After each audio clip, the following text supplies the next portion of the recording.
Hiya, I am Bez Bonnie Beth Shahari, and I'd like to talk about these games.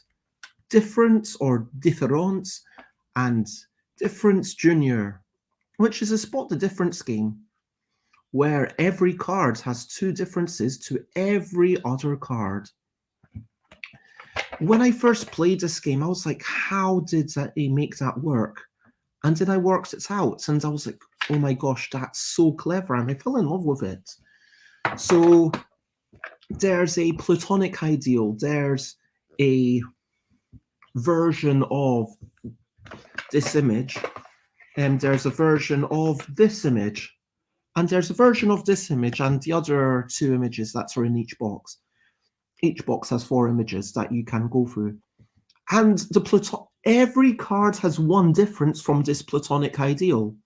So there is no base, and every card will have two differences. One being the difference that this card has from the platonic ideal, and one the difference that the other card has from the platonic ideal. And it's like, okay, what are the two differences? What are the two differences between these two cards? Can you see?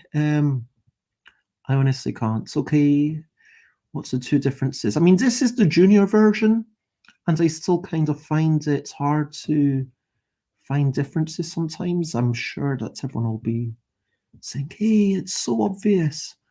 I can see it. Oh, no. So you're hunting around, trying to find the matches, and as soon as you do, you take the card. Then everyone else is a little sad because now they need to start hunting again, and you've got a marginal advantage. When you do your first card, you have to find out what the difference between that card and everything else is, and then obviously you need to work out what the new difference in the middle of the table is, and it's a speed game. And like a lot of speed games, it's got the issue that you're going, how can I put this? If one person's a little bit faster, if one person's a little bit better, they're going to keep winning. And then it can be a little bit dispiriting for everyone else. But then, and you can get into a role in this game, like, oh, I do that, and then that. I really like it in terms of how it was made. I think it's so clever, like what they've done here. And again, what are the differences? Hello, Timmy, can you see? I'm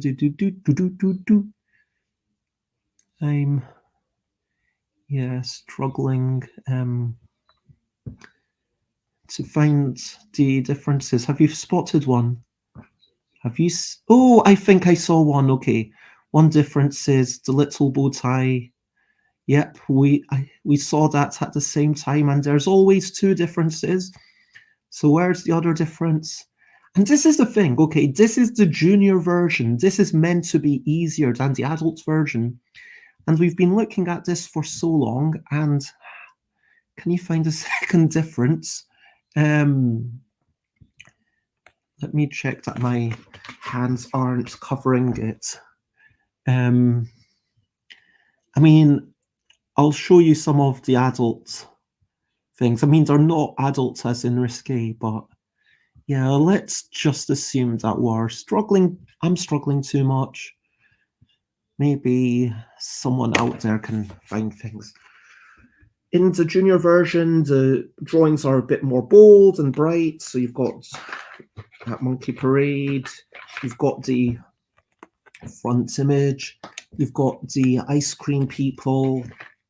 And then in the adult version, which comes in tin box on the copy I've got, it's like, okay, this phoenix fisherman person and this kind of serene pond, and they seem a bit more chill somehow. And then on the other side, you've got this kind of carnival scene, and you've got this weird castle. And honestly, I kind of find the junior version more interesting. I find the pictures more interesting here. And yes, each time you play it, you are going to learn more and more of the differences. So if you play it a few times in a row, you will start to know, oh yeah, there's that card, there's one card that does this, there's one card that does this, and there's this one card that does this. So you start to know what to look out for. I mean, it's not a terrible thing. By the time you've got into that stage, you've probably played it a whole bunch, and then wait, half a year and you'll have forgotten most of that. But it is just something to be aware of.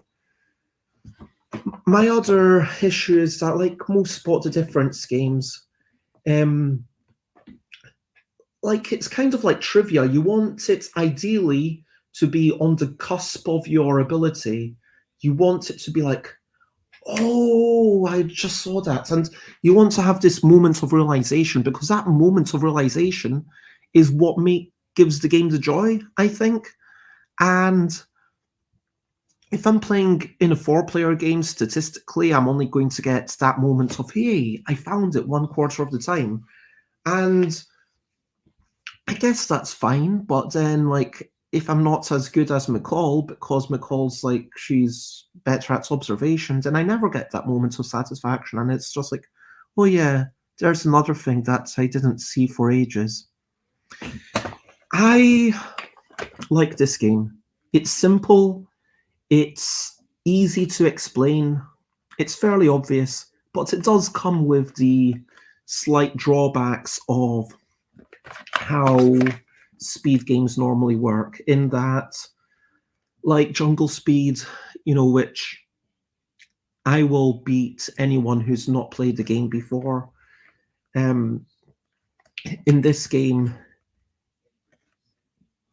it's a skill, and if you are going to be even half a second faster than me, you're always going to be that little bit faster, and there's no catch-up mechanism. There's nothing to kind of keep you involved in that way if you're not. It can be a bit dispiriting at times. I think it's a good game. I give it 2 thumbs sideways. But yeah, difference. It's a good quality game.